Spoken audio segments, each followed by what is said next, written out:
de sensibilisation intitulé « Mais où est passée ma Suisse ?», ont pu mesurer comment nous, les citoyens, nous sommes fait déposséder petit à petit depuis 30 ans, et puis quelles méthodes ont été utilisées.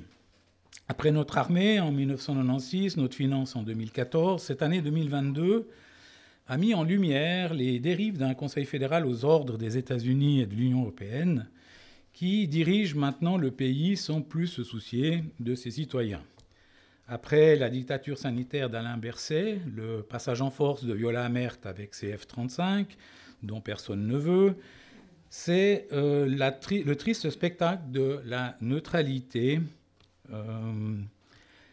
d'Ignacio Cassis, qui est censé pourtant faire partie de la tradition, de l'histoire et de l'identité de notre pays et de ses citoyens, comme était marqué dans la rubrique de la brochure « La neutralité de la Suisse » du DFAE, qui a fait rejaillir sur tout le peuple suisse la honte de la trahison. Dans ce contexte, il convient de rester vigilant, car la dépossession est omniprésente et la déconstruction incessante. Désolidariser la population de son passé en fait partie. J'en veux pour preuve la relecture actuelle extrême de l'histoire. Plus rien n'est sacré, plus aucun respect pour rien ni personne, comme le déboulonnement en cours demandé par le musée même devant lequel la statue est érigée de Theodore Roosevelt, président des États-Unis de 1901 à 1909, le représentant à cheval avec un noir et un amérindien à pied. En quoi cette statue empêche-t-elle de parler de l'esclavage ? Pourquoi ne pourrait-elle pas signaler le chemin déjà parcouru et puis ce qui reste encore à faire ? Ou bien celle plus près de chez nous, à Neuchâtel, de la statue de David de Pury, hier mécène, aujourd'hui esclavagiste. J'avais préparé un petit court extrait de la RTS, mais que j'ai perdu en cours de route. Donc c'est assez intéressant de l'écouter et de voir les commentaires qui sont faits, ce qui évite les miens. Encore plus près de chez nous, à la place Neuve, le général Dufour doit-il trembler sur son cheval ? Bien qu'il ne souffre d'aucune controverse, le département d'histoire de l'Université de Genève, sous l'égide d'Irène Hermann, a tout de même organisé, en mai de cette année, un colloque reporté de décembre 2021 sur « Dufour était-il un héros ?» Poser la question, c'est un peu y répondre. À défaut de déboulonner le personnage, on peut au moins l'éloigner des projecteurs en récupérant sa maison, en l'anonymisant sous un vocable passe-partout, comme on l'a fait avec Parc Bertrand, Villa Rigaud et bien d'autres. Qui se rappelle aujourd'hui de qui est Bertrand, qui est Rigaud, dont le personnage d'ailleurs diffère en fonction de l'orthographe qu'on lui prête. Bientôt, qui saura de quel Dufour on parle et ce que Genève et la Suisse doivent à ce Dufour-là en particulier. Pour l'anecdote, Jean-Jacques Langendorf, en 1987, à l'occasion du bicentenaire de la naissance de Dufour, avait noté un reportage de la RTS, un micro-trottoir, où on demandait aux gens sous la statue qui était ce bonhomme sur le cheval. Et sur 10 personnes interrogées, 9 ne savaient pas qui était, et le 10e était un Italien. Donc, pour rappel, cette maison Dufour de Contamine a été confiée en 1991 au bon soin de la Fondation Maison Dufour, dont je salue ici des membres de notre conseil, par la ville de Genève et sa maire, Madeleine Rossi. Et la Fondation poursuit 3 missions. La première, c'est de conserver, de mettre en valeur et de faire découvrir cette maison du général Dufour. La deuxième, c'est mettre à disposition des associations un certain nombre de locaux pour qu'elles puissent tenir leurs réunions. Et vous avez ici le Cercle général du Four, qui est ce qu'on appelle l'entité qui regroupe toutes ces associations. Et vous avez un peu la charte qui est là. Et la troisième mission qui est de faire découvrir et redécouvrir la vie de Guillaume-Henri Dufour.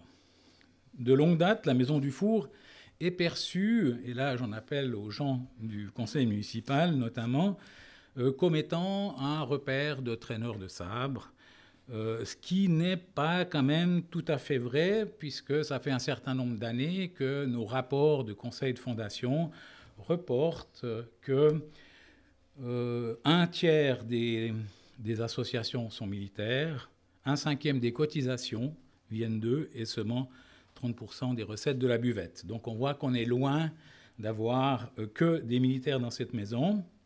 Et c'est sans doute pas un hasard que M. Gomez, qui a découvert cette maison par hasard lors justement d'une mise à disposition d'une conférence citoyenne ici, s'est dit que finalement cette maison était assez belle, vu qu'elle a été refaite à grands frais par la fondation grâce au soutien d'une fondation privée de Genève et de la loterie romande, et au bon soin, grâce aux bons soins aussi, à l'entregent de Jean-Pierre Jobin, ancien directeur de l'aéroport de Genève, qui nous a ouvert des portes à ce niveau-là.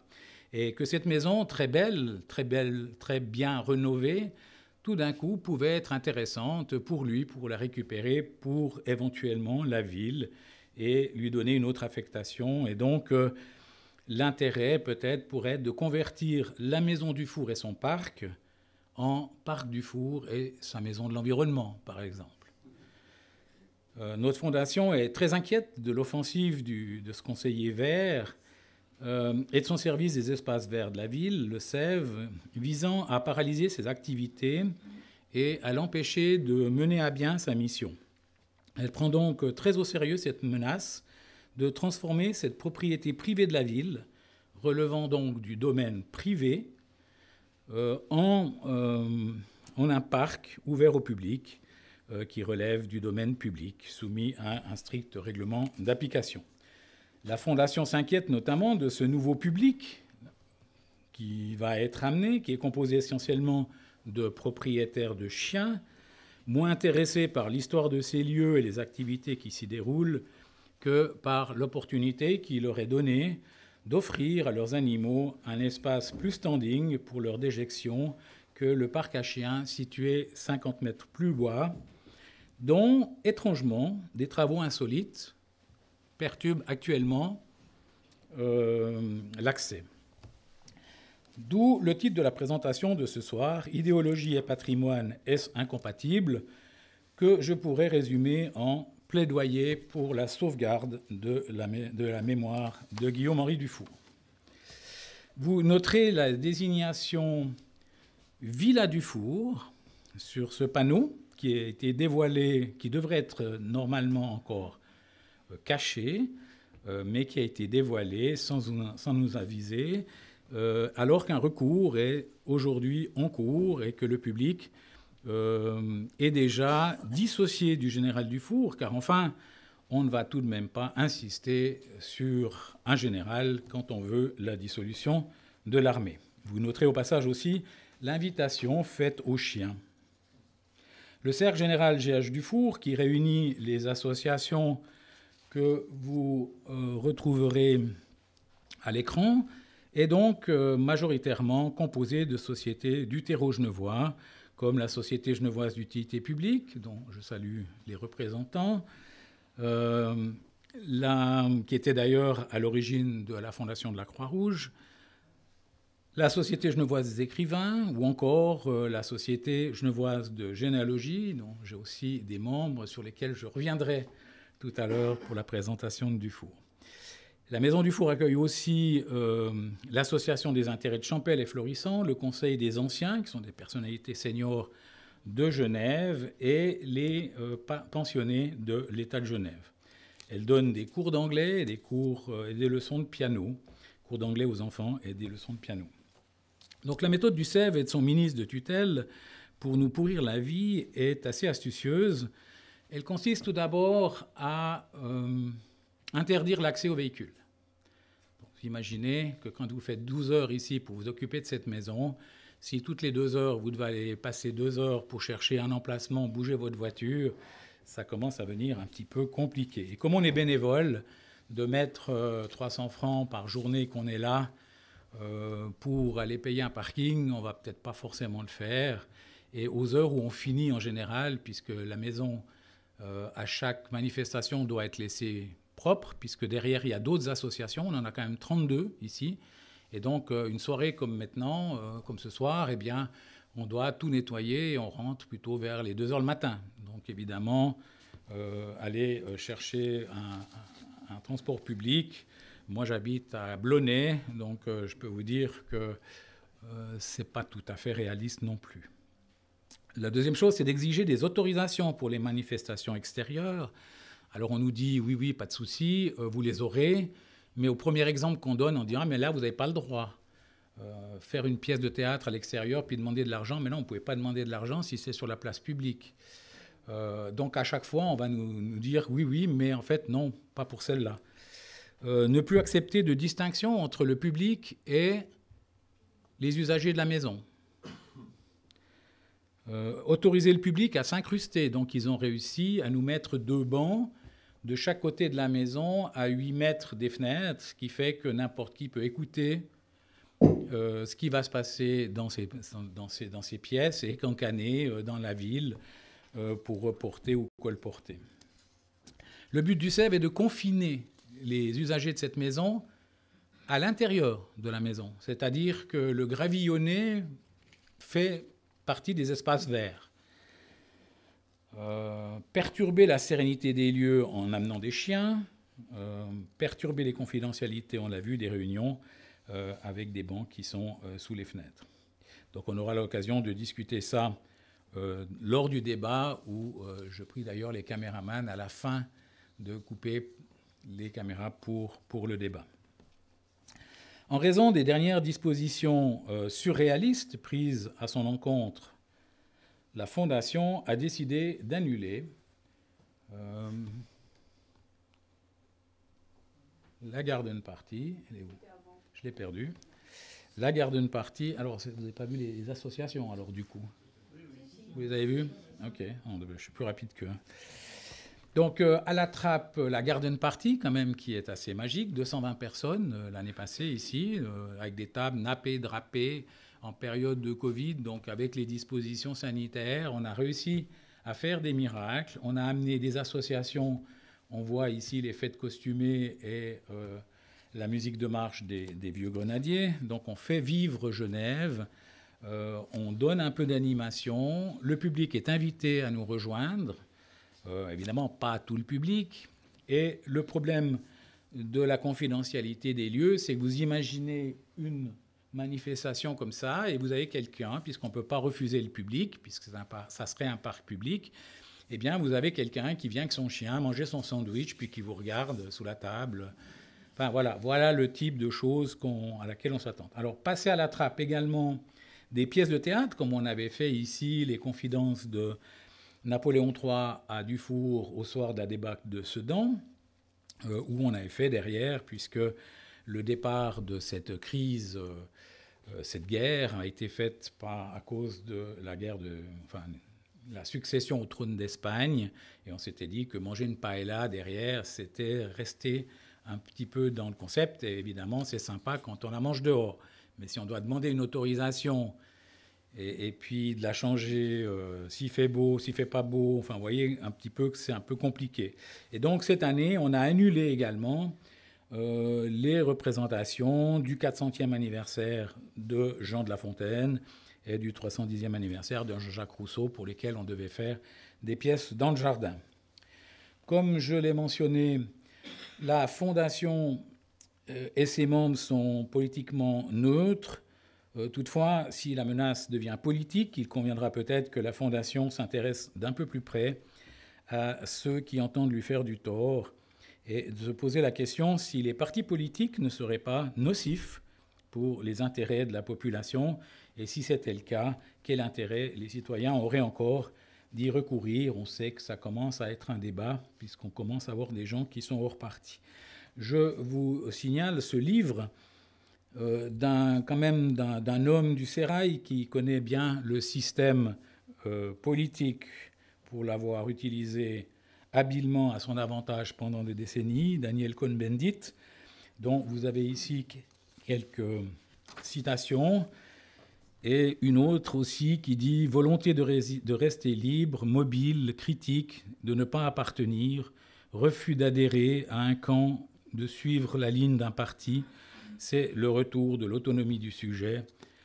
L'autonomie n'est donc pas donnée, c'est une conquête perpétuelle. » Est-ce qu'aujourd'hui, par rapport à ce qui se passe d'un parti, alors est-ce que c'est un parti, est-ce que c'est une personne à titre personnel qui utilise ça à des fins électorales, ce qui serait encore plus grave, je ne vois pas en quoi l'affiliation à un parti m'empêche d'être sensible au patrimoine. Est-ce que je dois suivre mon parti s'il m'oblige à y être hostile? En quoi la destruction du patrimoine, ou, pour utiliser un terme adapté à la période d'aujourd'hui, sa déconstruction apporte-t-elle un plus à l'idéologie de mon parti? Aujourd'hui, c'est très tendance de se faire une légende. Je vais donc m'employer en 50 minutes à vous faire découvrir et redécouvrir la vie et l'œuvre de cette personnalité qui est indirectement sous attaque avec le Sèvres aujourd'hui.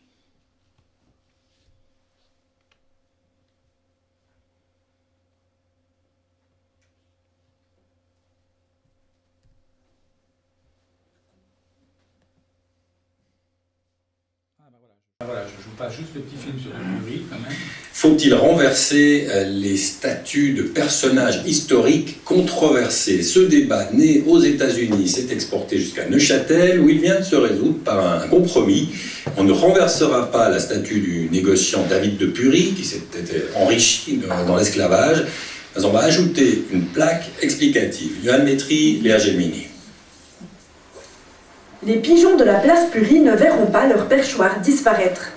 Le sort de cette statue a agité Neuchâtel l'an dernier. David de Pury a légué des centaines de millions à la ville, une fortune acquise au temps de l'esclavage. Une pétition demandait son déboulonnage, une autre son maintien, avec pose d'une plaque explicative. Aujourd'hui, la ville présente un large plan d'action. Une plaque sera bien ajoutée pour faire la lumière sur le passé de Pury, mais aussi sur les bâtiments liés à la même problématique. On veut pleinement assumer les héritages de l'histoire, autant les faces sombres que les côtés positifs. S'agissant de l'implication de familles neuchâteloises dans le colonialisme, eh bien, sans incriminer qui que ce soit, aujourd'hui, nous voulons quand même dire ce qui s'est fait, quelle était la situation, et puis rendre compte de tout cela. Au fur et à mesure que la recherche historique nous fournira des données nouvelles, eh bien, nous voulons les intégrer et les rendre publiques. La ville va soutenir la recherche historique et d'autres actions seront menées dès l'an prochain. Des œuvres d'art dialogueront avec la statue, une section du musée d'art et d'histoire sera consacrée au passé colonial de la ville, un parcours pédagogique mis sur pied. Les pétitionnaires, qu'ils aient souhaité déboulonner la statue ou la maintenir, sont satisfaits du projet. Je pense qu'on a atteint les limites de ce qui était potentiellement acceptable politiquement. On pensait bien qu'en lançant notre pétition, elle ne sera pas déboulonnée. Ils ont quand même fait une année de travail.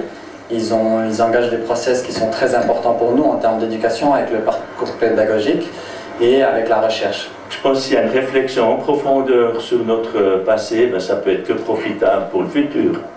Longtemps passé sous silence, l'implication des Suisses dans l'esclavage est davantage thématisée depuis une quinzaine d'années. Aujourd'hui, Neuchâtel décide de mettre un coup d'accélérateur à ses recherches.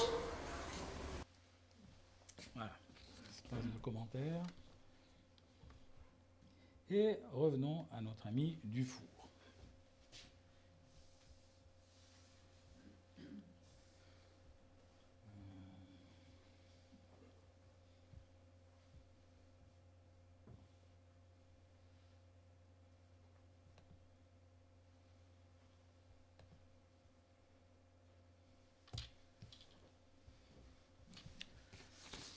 Voilà.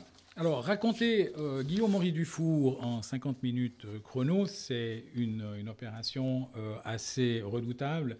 dans la mesure où cette personne a quand même vécu 88 ans, qu'il a eu des chantiers importants, qu'il était omniprésent dans pas mal de choses. Et donc, je vous propose une présentation en plusieurs étapes. La première, c'est dire un mot sur la Genève de la fin du XVIIIe siècle, qui a expliqué pourquoi Dufour est né en exil, sa formation à Paris, son virage en 1817, et puis après s'occuper des grands chantiers qu'il a eus, l'urbaniste, le cartographe, le militaire, l'humaniste, et on fera une petite incartade avec les Bonaparte avant de conclure. Alors, quelques mots sur la Genève de l'époque. Donc voilà la ville, avec les mandements de Jussy et de Penay, avec la Berne qui venait jusqu'à Coppet, la France entre deux et le Piémont-Sardaigne qui était là, et la République qui était une espèce de peau de léopard. Et cette carte nous montre un peu mieux, nous fait comprendre un peu mieux les conditions pour l'entrée de Genève dans la Confédération en 1815. La première condition était que Genève fasse une continuité de frontière avec la Suisse, ça sera pris sur la France, et que l'intérieur du territoire soit uniformisé de façon à avoir quelque chose de cohérent, et ça sera fait avec des territoires du Piémont-Sardaigne. Et puis vous avez ce petit village ici de Bourdigny, dont fait partie Dufour, en sachant qu'il y a deux grandes lignées. Il y a les Dufour de Bourdigny, et à quelques kilomètres de là, il y a les Dufour de Cartigny, mais ce n'est pas les mêmes. Alors, 1782, enfin la fin du XVIIIe siècle, voit des grands heurts dans la République. Les idées de Rousseau font un tabac. Il faut savoir qu'à l'époque, on a à peu près, Genève compte 25 000 âmes, composées de citoyens, de bourgeois, dont seulement 1/8 sont des citoyens et bourgeois âgés de plus de 25 ans, qui ont le droit de vote. Les autres, natifs, habitants, étrangers et sujets, sont sans droit de politique. En 1781, il y a une révolution à Genève où les natifs obtiennent un droit de vote, mais qui n'est pas appliqué, puisqu'on leur refuse toujours le pouvoir, qui est concentré, comme le montre cette carte de Barbara Roth, entre les mains d'un petit conseil qui nomme un grand conseil, qui nomme le petit conseil, et donc on reste un petit peu en vase clos avec toujours les mêmes, ce qui a le don un peu d'énerver la population qui est écartée de ce pouvoir. Et il faut savoir que 20 ans avant ces événements, en 1762, on brûlait le contrat social, Émile et le contrat social, sur la place des Armures, et c'est le bourreau qui était chargé de pilonner et de brûler les œuvres de Rousseau.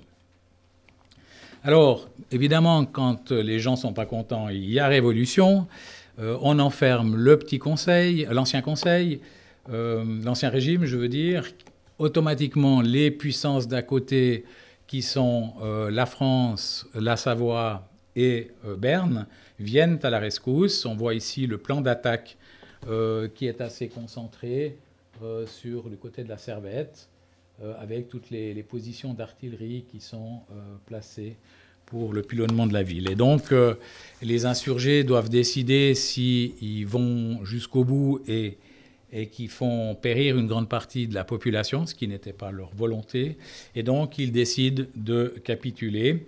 Comme toujours, dans les cas comme ça, on profite de remettre l'ancien pouvoir et on serre les boulons. Et c'est le cas avec l'édit de pacification, surnommé Code Noir, par lequel les insurgés devaient jurer fidélité ou partir en exil. Et ça a été le cas avec Bénédicte Dufour, qui va partir avec la colonie genevoise dans une première terre d'asile dans le sud de l'Irlande, où il va épouser Pernette Valentin, fille de Guillaume-Henri, il y a déjà le prénom qui se dessine du bébé futur, qui est un des natifs remuants de la Révolution. Et vous voyez ici 2 dates, puisque le mariage était prévu en novembre 1783 à Genève, et il se fera le 28 février 1784 à Waterford, dans le sud de l'Angleterre, de l'Irlande.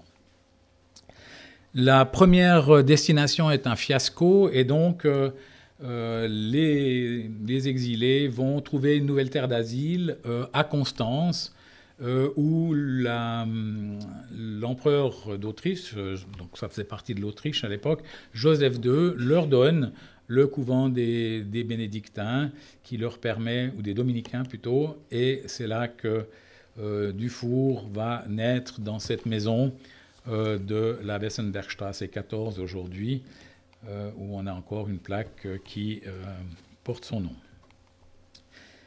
La Révolution de Genève, la Révolution française de 1789, va faire que Genève perd ses alliés.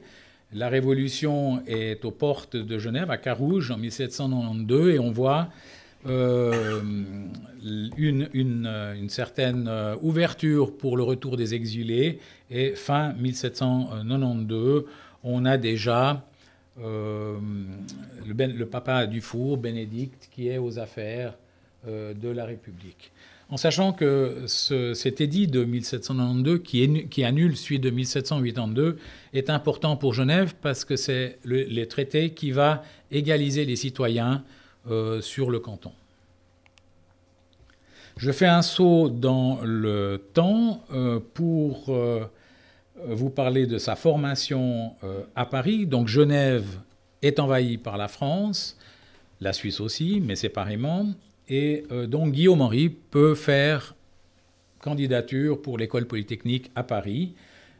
Il va y rentrer 140e sur 144, on peut y revenir après dans les questions pourquoi.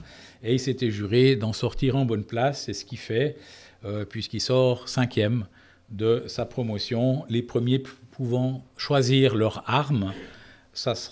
Il y avait à l'époque les armes savantes, c'était ceux qui attaquaient, l'artillerie, et ceux qui défendaient, le génie. Et ce n'est pas donc un étonnement que d'avoir ces 2 armes enseignées à la même école de l'artillerie et du génie de Metz. Dufour va sortir premier de sa promotion. En fait, il va se faire happer quand il est premier de sa division avec les 5 meilleurs. Ils sont envoyés à Corfou, qui est la limite septentrionale de l'empire de Napoléon Ier, où il va se mettre sous les ordres du colonel Baudran, qui est le chef du génie des îles Ioniennes. Et ce colonel va le former en lui donnant des compagnies de mineurs et de sapeurs qui sont très difficiles à gérer. Il va lui confier des travaux d'état-major et il va lui confier des travaux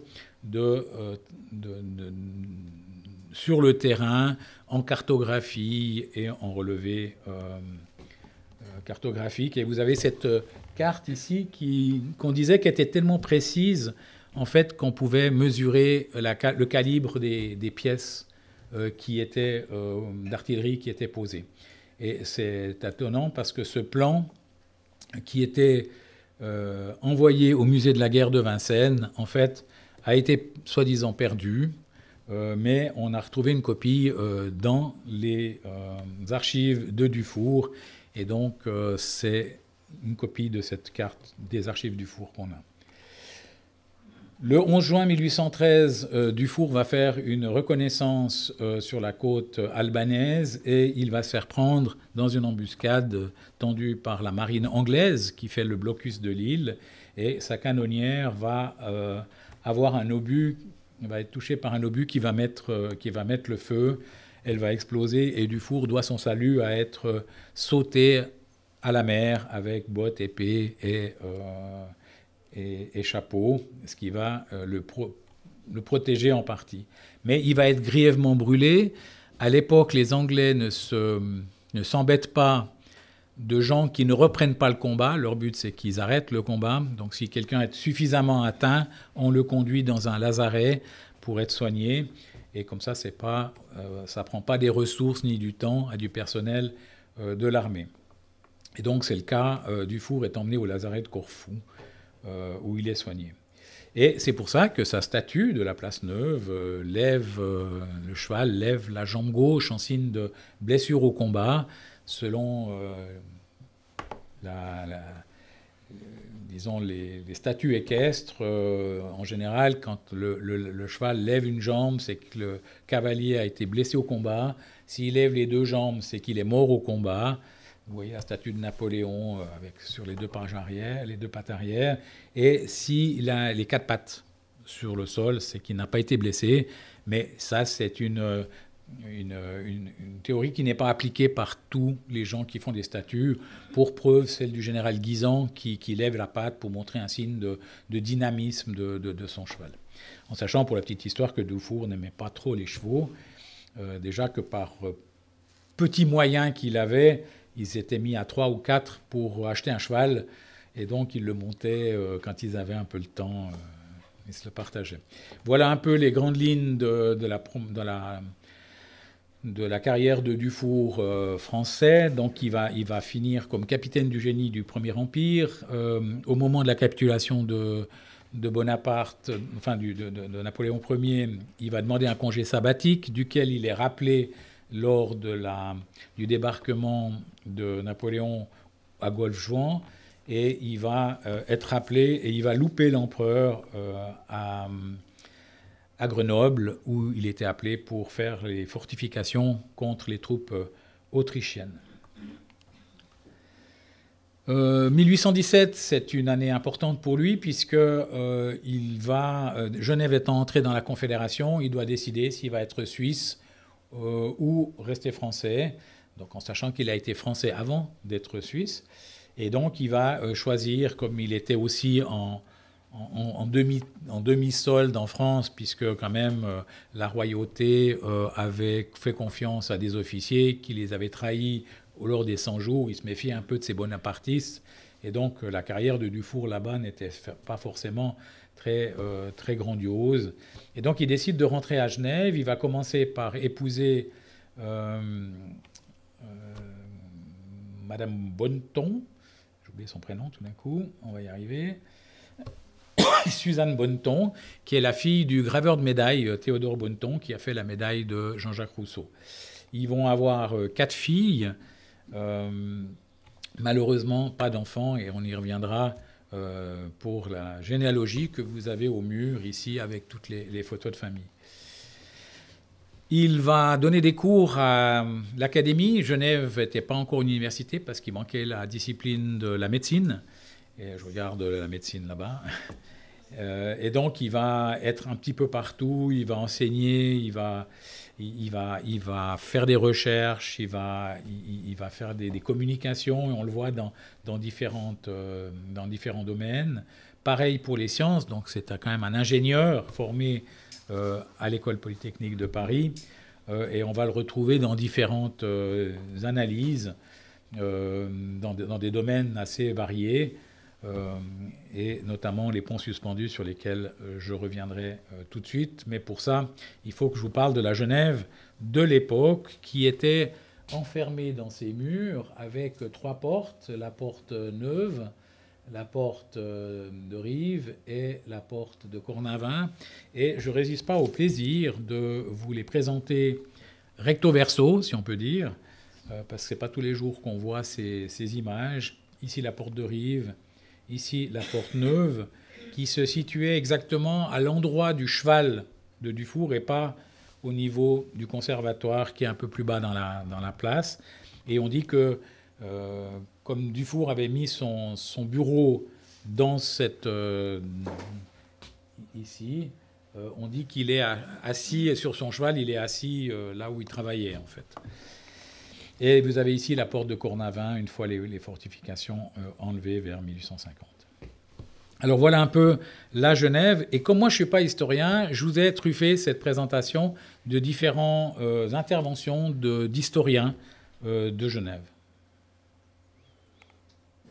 Mais alors, sur le plan urbanistique, pourquoi est-ce qu'il a été appelé très tôt à s'occuper de la ville? Oui, ça a été son premier grand poste à Genève, et dans le fond, il s'est révélé l'homme de la situation à une époque où Genève avait de très sérieux problèmes d'urbanisme, puisque n'oubliez pas que nous étions encore entourés de fortifications, en dehors desquelles on n'était pas pratiquement à la campagne, les portes se fermaient au coucher du soleil, il y avait vraiment une difficulté de communication entre l'intérieur de la ville et l'extérieur, il y avait les partisans de la démolition et puis ceux qui s'y opposaient, et là Dufour a fait preuve de son sens politique, de son réalisme finalement, en trouvant une solution qui maintenait les fortifications mais qui en détournait les inconvénients, à savoir en construisant les fameux ponts de fil de fer qui les enjambaient à différents endroits et qui ont été une des grandes innovations de l'urbanisme de cette époque. Des lieux de promenade. Et en aménageant l'île des Barques en île Rousseau, avec les peupliers qui rappellent le tombeau de Rousseau à Hernonville, c'est lui qui a fait ça aussi. Alors donc, Genève lui doit aussi, disons encore maintenant, beaucoup. Beaucoup, oui. Pratiquement tout le dessin de l'Arade, qui est quand même, je pense, un des grands atouts de la beauté de Genève aujourd'hui. Alors, je ne résiste pas au plaisir de vous montrer aussi cette photo que vous pouvez retrouver sur le site 1850.ch et qui vous montre avec un réalisme parfait la ville de l'époque, basée sur la maquette Magnin. Et vous pouvez vous balader dans les rues, en marchant dans les rues ou en allant sur un drone et regarder la ville par-dessus. Et je vous conseille d'aller voir ça, c'est juste magique. Et donc, Dufour va faire des ponts suspendus. Ici, c'est le pont du Pin. Vous avez ici le pont des Paquis qui partait de la rue du Cendrier pour aller sur la place d'Orsières. Et vous avez ici le pont des Bergues qui avait une particularité, c'est d'avoir des chaînes tendues par en bas. Donc le tablier était posé sur des chaînes tendues par-dessous parce que Dufour s'était aperçu qu'en ayant des chaînes par en haut, elles s'usaient avec le temps de façon assez importante. Et vous voyez ici plusieurs dates puisque lors des essais, le 30 décembre 1833, le pont a lâché et donc il a fallu reconsolider ces chaînes qui venaient du Valais, j'ai honte de le dire, moi que je suis valaisan, donc c'était pas forcément de la bonne qualité. Voilà un petit peu, donc c'était des grands chantiers hein, en fait qui ont été faits et on voit le nouveau visage qui est donné à Genève. Il faut savoir que à l'époque, les gens tournaient, la haute société tournait le dos au lac, qui était un véritable cloaque. On avait les abattoirs, on avait les pierres de Meillerie qui arrivaient. Donc la haute société regardait vers quelque chose de riant, vers la campagne. C'est pour ça que le quartier important, c'est la rue des Granges qui regarde sur la verdure de Plainpalais et au-delà.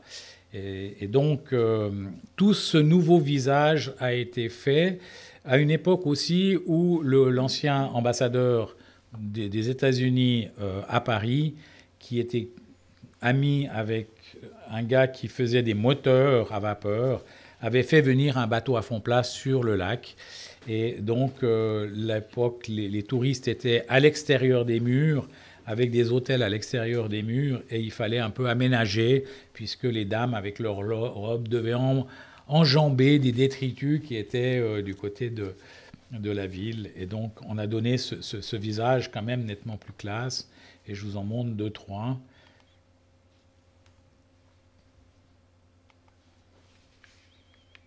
Avec ici la terrasse de l'hôtel des Bergues qui donne sur l'île Rousseau. Changeons de côté avec les travaux des Grands Quais. Aussi, on est déjà dans les travaux à la Haussmann, avec des aménagements aussi qui prennent 7 ans, avec l'aménagement du jardin anglais. Là, on voit ces grandes avenues.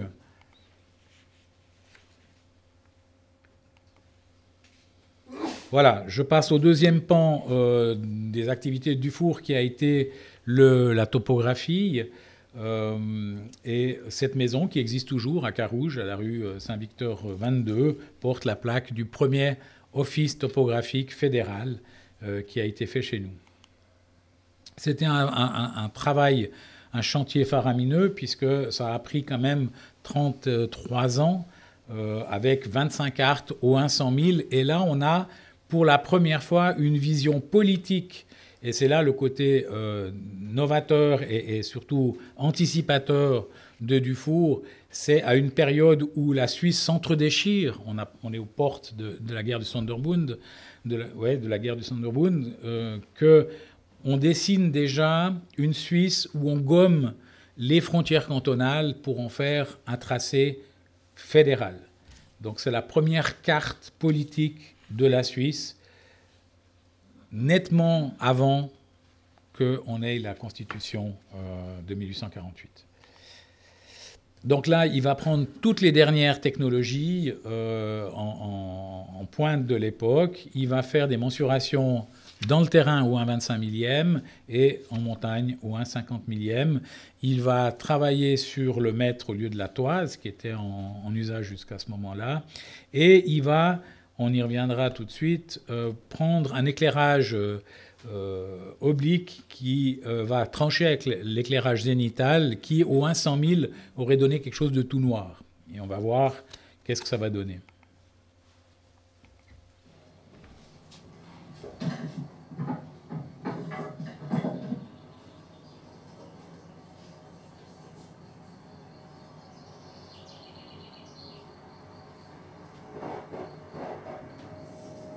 C'est avec des instruments comme cela que Dufour et ses collaborateurs vont dresser la fameuse carte du nouvel État fédératif.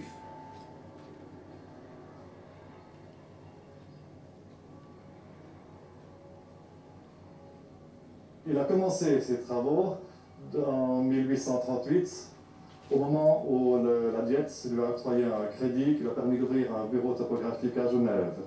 Et les premières cartes sont sorties en 1845, les dernières en 1864. Ça tombait bien avec la campagne du Sonderbund, parce que c'est aussi militaire le but qu'il poursuit. Hein. La carte était faite à la demande de l'état-major qui s'était rendu compte déjà au début du 19e siècle des faiblesses des cartes existantes et qui souhaitait avoir une carte plus précise, plus exacte. Le grand mérite de Dufour, c'est d'avoir pu imposer l'éclairage oblique, qui donne plus de relief aux formes du terrain par rapport à l'éclairage zénital que l'on connaissait avant. Il faut savoir qu'à l'époque, tout était plat sur les cartes, c'était du blanc. Et là, quand on voit ça, on a l'impression d'être à la montagne et de mesurer tout l'impact du relief qui a été fait. Donc Dufour a dû aller s'expliquer à la Diète parce qu'on l'a dénoncé en disant que c'était pas comme ça qu'il fallait faire, que c'était en contraire aux normes de l'époque. Déjà à l'époque, il y avait des normes, voilà. Mais il y avait des gens qui osaient, qui avaient le courage de dire non, je le fais pas parce que mon travail sera meilleur avec ça. Et Dufour va gagner la médaille d'or de l'exposition universelle de Paris en 1855, alors que toutes les cartes n'étaient pas encore sorties. Donc la première carte, 1845, c'est Genève-Lausanne et Vevey-Sion. Je passe au troisième volet de l'œuvre de Dufour, qui est la guerre du Sonderbund. Alors la guerre du Sonderbund, on a beaucoup dit que c'était une guerre de religion, c'était surtout une guerre qui opposait deux visions de la Suisse. Une vision centralisatrice. Il faut savoir qu'à l'époque, on avait ces grandes puissances qui étaient en face de nous, avec des petits cantons qui étaient des républiques individuelles qui ne faisaient pas le poids de façon séparée. Et donc, une certaine vision était de donner une unité plus puissante à toutes ces mini-républiques qu'on avait. Et évidemment, c'était une partie de la population, plutôt les protestants, plutôt des gens qui voulaient enlever ces barrières cantonales qui sont des entraves au commerce pour améliorer la fluidité des marchandises. Et en face, on avait plutôt des cantons catholiques, plutôt des cantons de la terre, des petits cantons qui, eux, arrivaient à tenir tête à Zurich. Un Zug pouvait tenir tête à Zurich puisque une voie était une voie. Et donc, de se faire noyer dans la masse, ça ne leur plaisait pas trop. Et donc, on a eu une espèce de fronde pour... il y a eu, alors après, il y a eu des exactions au niveau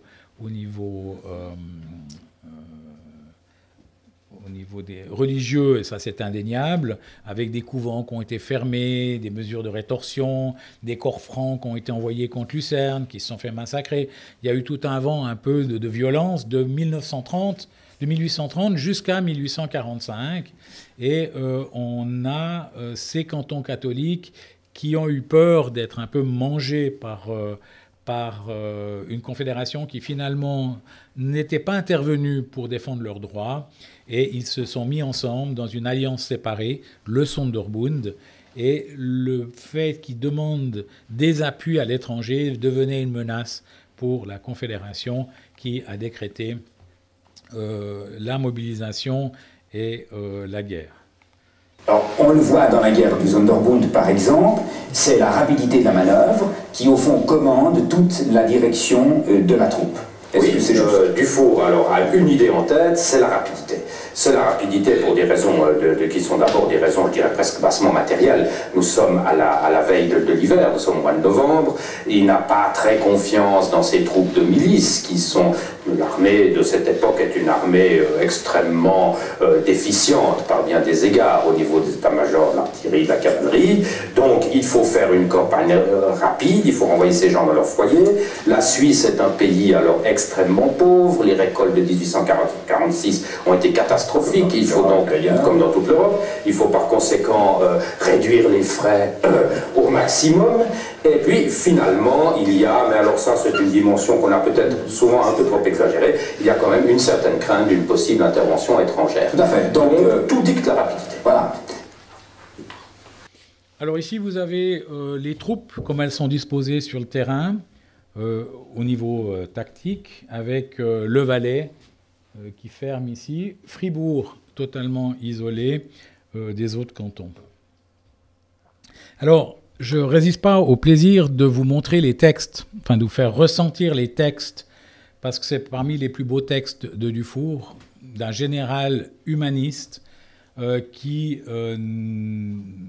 voit qu'il est en face de lui des confédérés et qui va prôner la retenue. Et il y a quelques années, en 2017, nous avons eu une pièce de théâtre ici qui s'appelait Dufour chez Dufour, et je vous mets quelques extraits de ça avec le comédien Jean Winiger qui joue le général Dufour. Les gouvernements du Sonderbund ont refusé la médiation de la Diète. C'est la confrontation armée. Votre stratégie, mon général? Rapidité d'action avant l'arrivée de l'hiver. Nous allons d'abord porter l'offensive sur Fribourg, isolé des 7 cantons du Sonderbund. En l'occupant, nous mettrons à l'abri la ville de Berne, où siège la Diète. Je relierai la droite de notre armée avec son centre pour rendre possible une concentration ultérieure. Du même coup, nous paralysons le Valais, qui n'aura plus de communication avec les autres cantons du Sonderbund que par le passage de la Courte. Je propose d'attaquer d'abord le Valais. C'est le seul canton à avoir une frontière avec l'étranger. Non. D'abord Fribourg, ensuite Lucerne. Nous reviendrons alors en force sur le Valais. Tel est le plan dans son ensemble. Il faut l'appliquer avec prudence et vigueur. Pour l'heure, voici mes recommandations au colonel de nos divisions.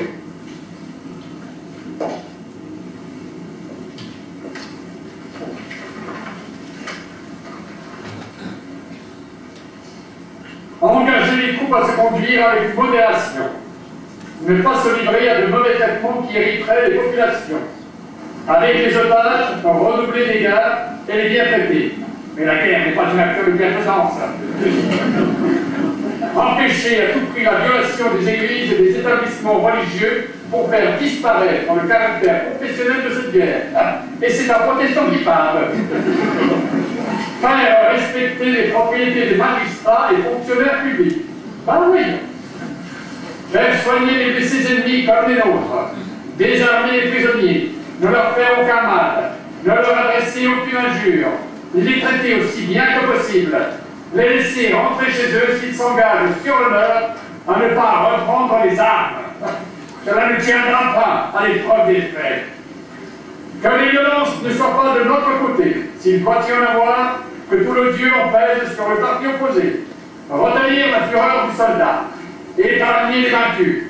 Quelque part qu'on soit, redouter le désespoir de son ennemi. Ne jamais perdre de vue que cette guerre est entre confédérés. À l'idéalisme ce discours. Que les chefs supérieurs s'attachent à inculquer ce principe à leurs subordonnés, et de là aux soldats pour servir de règle à l'armée générale tout entière. Elle doit tout faire pour prouver au monde qu'elle n'est pas un ramassis de barbares. L'effort est-il l'homme de la situation?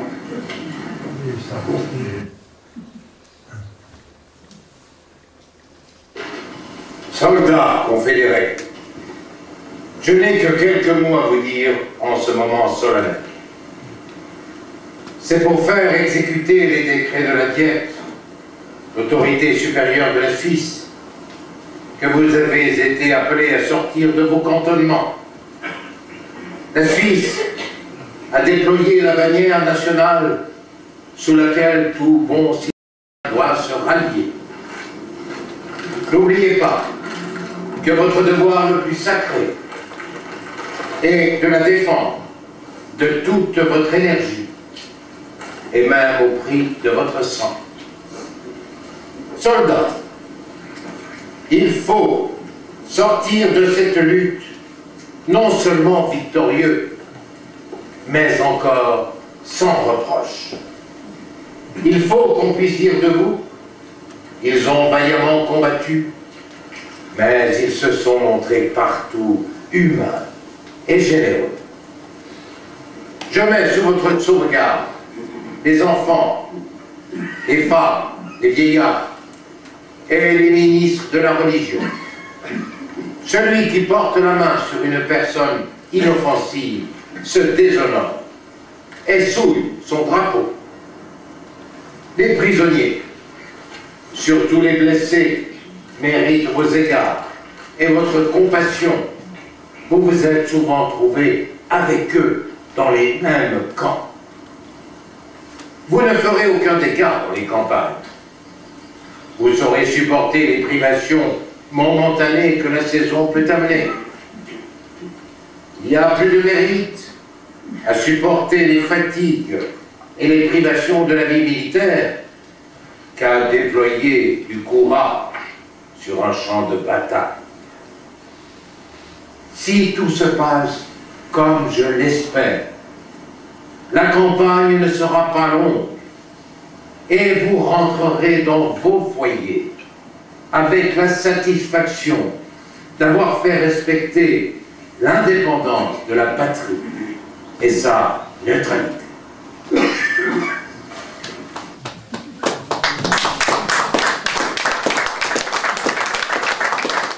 Alors, franchement, cette année où on fête le 175e anniversaire de cette guerre du Sonderbund, d'avoir une attaque contre la Maison du Four, c'est juste innommable.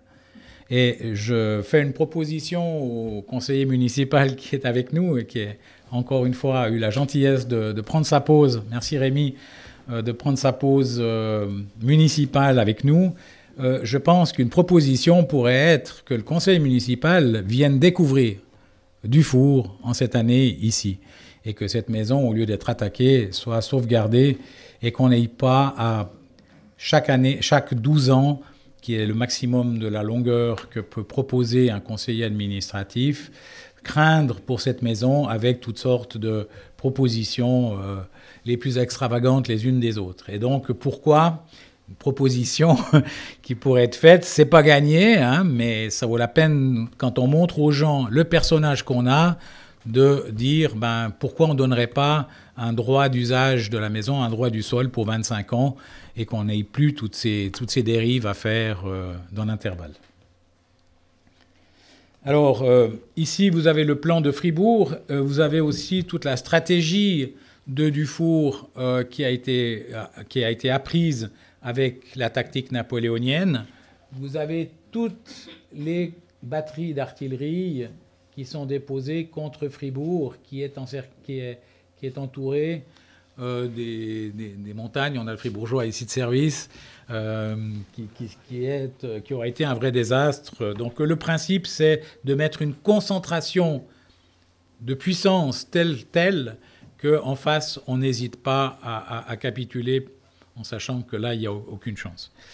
Et ça, c'est la stratégie qu'a posée Dufour. Et puis après, on voit, ça va très vite.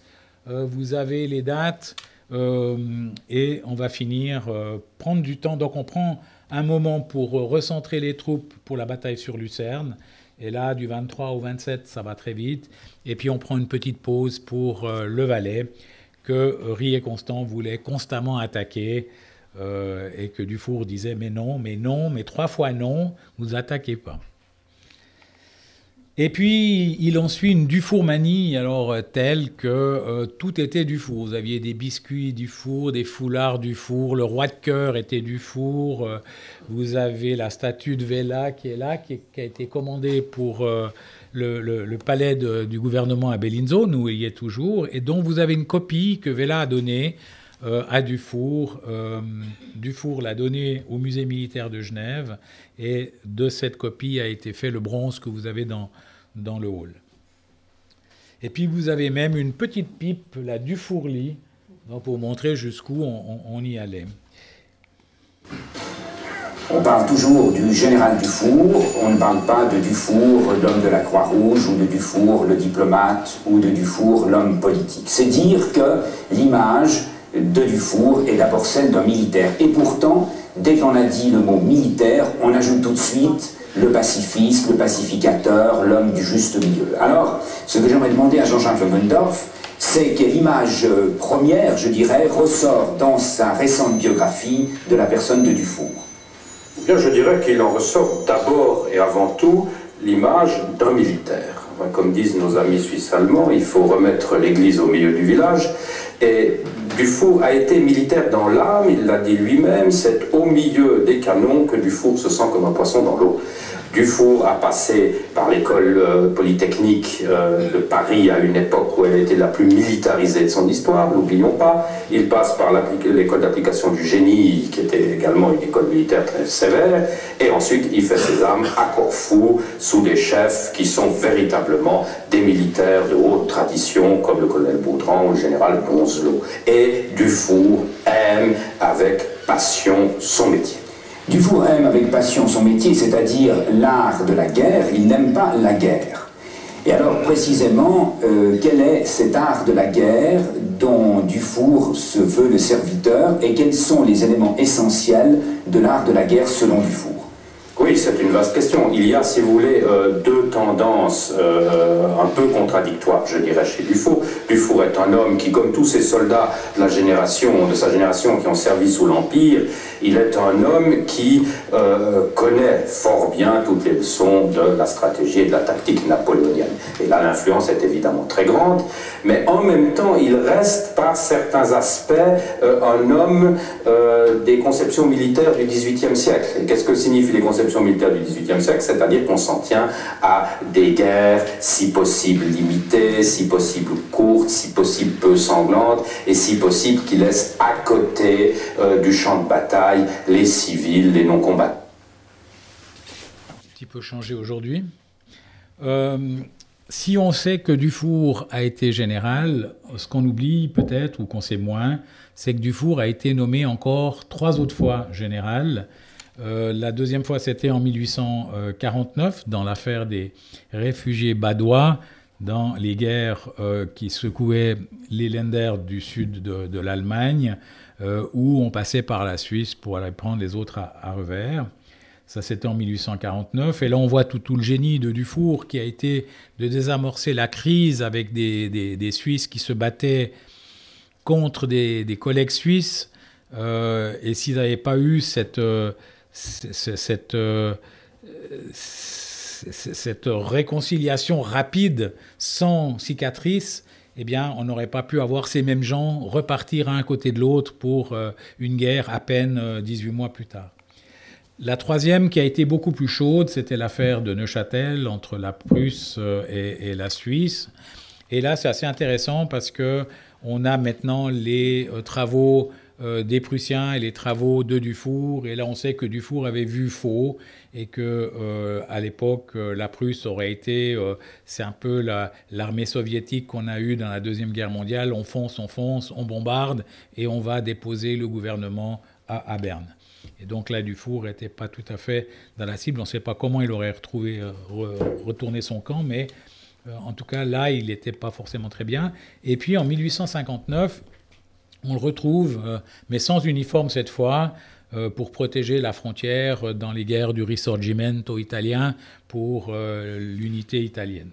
Et ça m'amène à une chose, à un autre Genevois, Henri Dunant, qui traînait ses bottes du côté de l'Italie pour essayer d'extorquer à Napoléon III des concessions sur des chutes d'eau pour ses moulins en Algérie, et qui va se retrouver par hasard le soir de la bataille de Solferino dans un petit village de Castiglione où vont arriver tardivement dans la soirée les blessés agonisants, puisque en fait cette bataille de Solferino, ça a été à cause du brouillard 150 000 personnes qui se sont retrouvées nez à nez avec 150 000 personnes. Et donc le problème, c'est que rien n'était préparé, les chariots pour les convois n'étaient pas prêts, et donc ont été utilisés d'abord pour bouger l'artillerie, donc pour l'aspect tactique, et pas pour amener des blessés se faire soigner dans les temps. Et ces gens ont agonisé toute la journée sur le champ de bataille, et on a vu arriver vraiment des gens vraiment agonisants, et ils étaient 400 dans cette Chiesa Maggiore de Castiglione, où Dunant ne pouvait que faire juste de leur donner un peu d'eau, leur mouiller les lèvres et de les faire mourir, pas seuls, si on veut, sur le champ de bataille. Et ce traumatisme qu'il a vécu là l'a amené, 3 ans plus tard, à écrire un livre, Le souvenir de Solferino, qu'il a dispersé dans toutes les têtes pensantes d'Europe.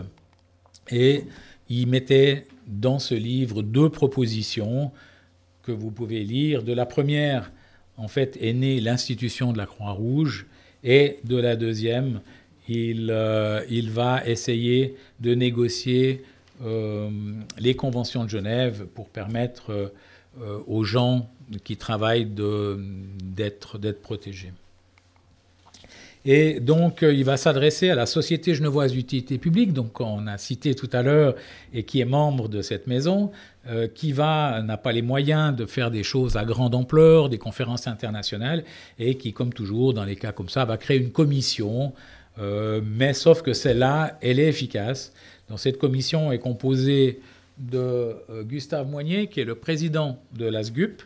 Vous avez Dunant, le concepteur, et vous avez 2 chirurgiens de combat. Donc à l'époque, les chirurgiens allaient sur les champs de bataille pour voir avec les progrès de l'artillerie où est-ce qu'on avait amputé, combien de temps le patient avait tenu, pour essayer de faire des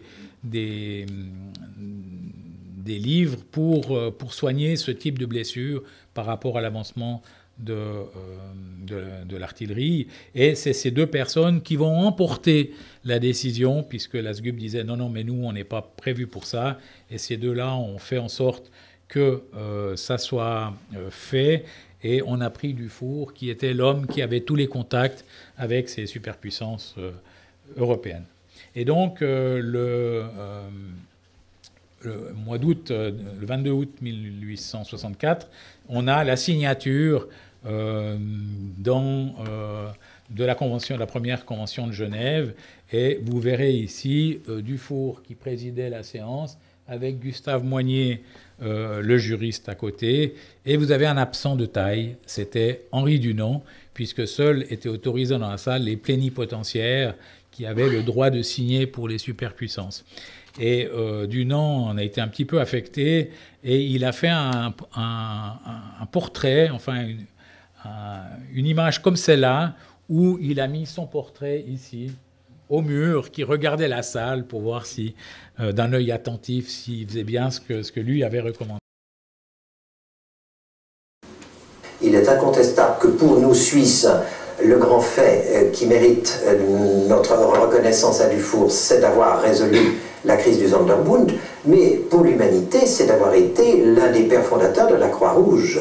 Et il n'y a pas de doute non plus que si Henri Dunant n'avait pas rencontré l'appui, non seulement du juriste Moignet, qui était encore un inconnu à cette époque, mais surtout de ce prestigieux général vainqueur qui jouissait d'une autorité incontestée en Suisse et ailleurs, et qui de plus était l'ami intime, le correspondant, on l'a dit tout à l'heure, de Napoléon III, le maître de la France d'alors. S'il n'avait pas eu l'appui de Dufour, la Croix-Rouge aurait peut-être connu le sort de beaucoup de ces entreprises un peu utopiques, un peu idéalistes, qui démarrent très bien et qui ensuite disparaissent parce que, dans le fond, elles ne trouvent pas dans la population, dans les conseils politiques, les appuis nécessaires. Ça a été l'œuvre, le succès de Dufour d'avoir su intéresser et Napoléon III et le gouvernement fédéral suisse à l'entreprise, et peu à peu, en faisant boule de neige, tous les gouvernements ont signé la fameuse convention de 1864. Et puis, je vous avais dit, on fait une petite parenthèse chez Napoléon. Dufour était très impressionné par Bonaparte, le stratège. C'est quelqu'un de génial qui, quand il est sur le champ de bataille, c'est très difficile à le contrer, parce que c'est le gars qui vous fait la manœuvre que vous n'avez même pas osé imaginer. Donc c'est quelqu'un de remarquable, et Dufour l'a eu toujours en point de mire. Malheureusement, il ne l'a pas rencontré souvent. Il l'a eu une fois quand son école était l'avant-garde du cortège qui ramenait le cours de Vauban aux Invalides. Il l'a eu une autre fois par hasard dans la rue, autrement il ne l'a pas eu. Cet amour, à la fois de Rousseau et de Napoléon, n'est pas du tout commun chez les Genevois de l'époque, qui, au contraire, détestaient souvent Napoléon comme Madame de Staël, autant qu'ils aimaient Jean-Jacques Rousseau. Mais le général Dufour, lui, les a admirés l'un et l'autre à égalité. Écoutez, le général Dufour avait chez lui un buste de Bonaparte, premier consul, du grand sculpteur lyonnais Chinard. Je vous propose de le regarder, il l'a eu sous les yeux pendant toute sa vie, et Napoléon était une de ses idoles. Donc juste au passage, c'est Olivier Reverdin, descendant de Dufour, que vous aviez en dernier, qui a parlé. Jean-Daniel Cando, Olivier Reverdin qui est décédé.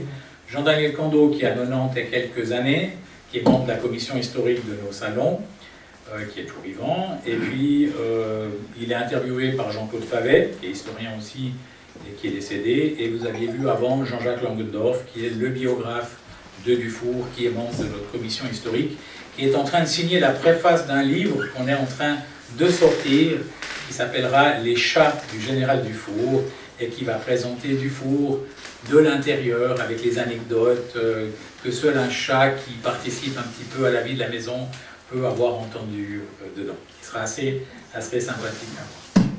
Alors, Dufour n'a pas eu beaucoup de contact avec Napoléon Ier, mais il en a eu avec sa belle-fille ou sa belle-sœur, puisque la fille de sa femme a marié aussi son frère, et Hortense, donc la reine Hortense ou Eugénie de Beauharnais, suivant comment on l'apprend, va lui demander d'être le précepteur de son fils. Dufour, qui avait d'autres obligations à l'époque, va décliner, mais il va retrouver Louis-Napoléon Bonaparte dans l'école militaire centrale de Thun, qu'il dirige, et ils vont garder des contacts très étroits ensemble.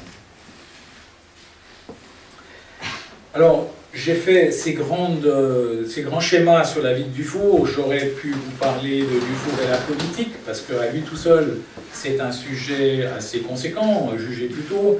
26 ans de Grand Conseil genevois, 23 ans de Conseil représentatif de Genève, vice-président de la Constituante, 11 ans de Conseil national, 4 ans de Conseil aux États, une année au Conseil municipal, et il va même refuser la proposition d'être conseiller fédéral en juillet 1857. Donc déjà une soirée complète qu'on aurait pu faire rien que sur Dufour et la politique. Dufour, le médiateur, c'est quelqu'un qui a une aura, quelqu'un qu'on veut voir, qu'on consulte, et il va être souvent appelé quand il y a des crises, notamment pour profiter de ces ouvertures avec Napoléon III. C'est aussi un homme d'affaires. Il est au conseil d'administration de la Société des Bergues, qu'il a fait faire en bougeant les quais des Bergues, en créant le pont des Bergues. Donc aujourd'hui, il y aurait un conflit d'intérêts manifeste, mais à l'époque, c'était fait dans l'esprit du bien pour la ville et les citoyens, et donc la question ne se posait pas. On le trouve aussi dans la Société des Moulins de Mons-Djémila, où était Dunant, et on le trouve aussi dans la Société des chemins de fer de Lyon-Genève. Un chemin de fer pour lequel Dufour n'était pas un grand spécialiste. Il a visité l'arrivée du chemin de fer en France, notamment avec Napoléon III, mais il s'y est intéressé et c'est lui qui a obtenu qu'il y ait la ligne Lyon-Genève. Et là, vous avez une photo de l'arrivée du train en 1858 à l'ouverture de la gare. Dufour, c'est quelqu'un qui s'est aussi battu pour que le brassard, que les Suisses, quand ils sont en guerre, se reconnaissent autour d'un signe commun.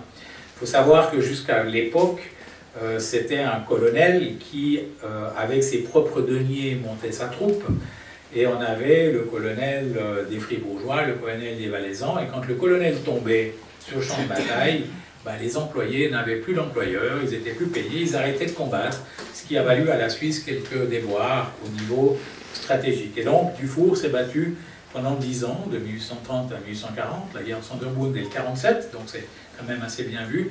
Et vous avez vu que tous les officiers, tous les soldats du Sonderbourg avaient le brassard de la croix sur l'épaule, sur le bras. Alors, en résumé, on a tous les 10 ans quelque chose d'important qui se passe chez Dufour. Je vous laisse définir de voir à l'écran.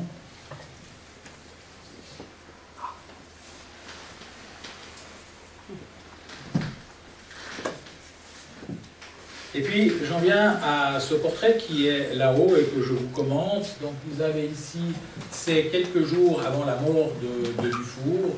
Vous l'avez ici sur son fauteuil, avec sa fille aînée Annette et son mari Lardy.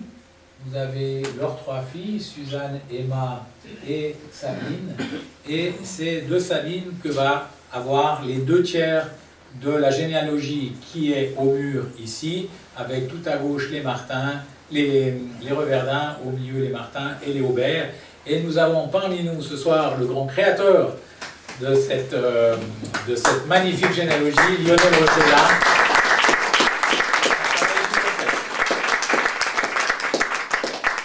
À noter aussi que toutes les petites médailles rondes, c'est tous les horlogers qu'il y avait dans la famille de Dufour avant sa naissance.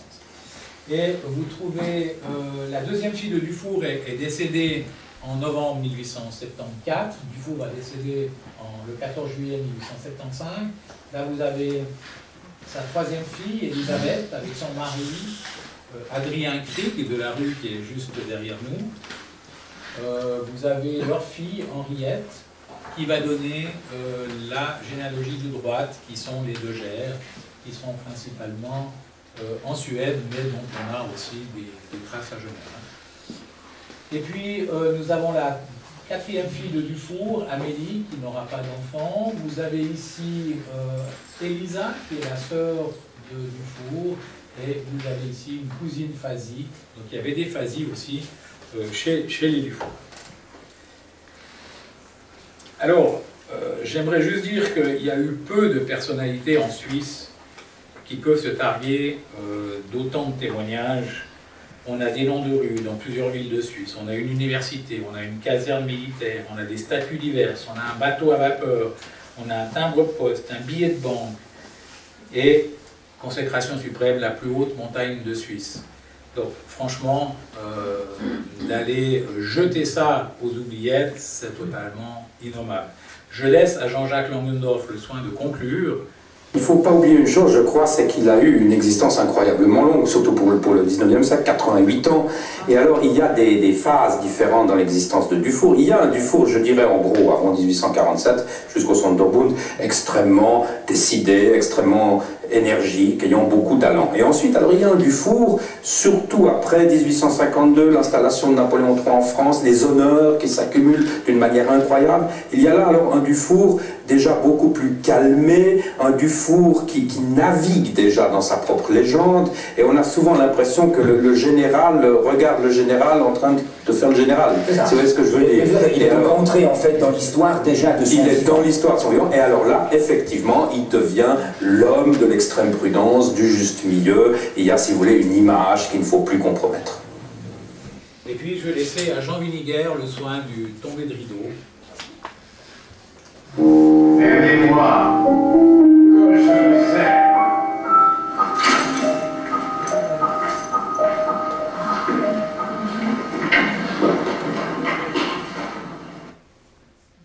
Voilà ce qu'on pouvait dire sur Dufour.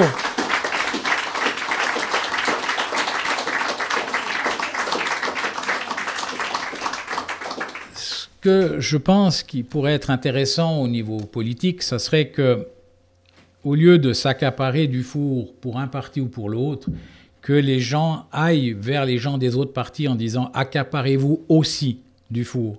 Parce qu'il y a du socialiste, il y a même du vert, parce qu'on n'a pas brûlé autant qu'on aurait pu faire dans une autre guerre. Enfin, il y a plein de choses qui font que n'importe quel parti politique puisse s'accaparer sa partie de Dufour. Dufour, c'est un homme... c'est quand même le pacificateur, c'est le seul, avec Nicolas de Flue, à avoir eu ce qualificatif. Donc c'est quand même pas rien. Et donc, je pense que c'est vraiment le personnage qui a uni tous les Suisses, même pendant la guerre ou après la guerre. Il a été d'une retenue remarquable. Il a toujours mis l'intérêt public et l'intérêt de la nation avant tout. Il a toujours cherché le compromis.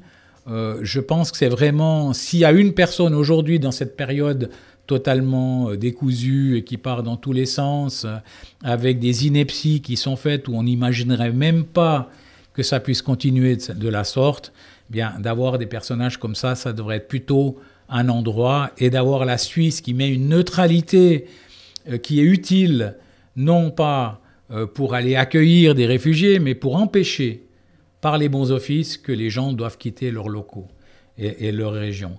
Et ça serait un élément à faire passer comme message. Et donc je suis d'autant plus outré de cette attaque contre cette maison aujourd'hui. Est-ce que le rayonnement de cette maison dérange? Je ne comprends pas. Et je pense qu'il faut vraiment mettre un terme à ça. Il faut savoir que cette maison... Elle bénéficie d'un contrat de prêt à usage qui est renouvelable de 12 ans en 12 ans. Il faut savoir qu'on a à peu près 8 ans de sérénité. Là, on est 4 ans avant et on a déjà les grandes manœuvres qui se préparent. Et l'idée, chaque 12 ans, c'est de nous la retirer.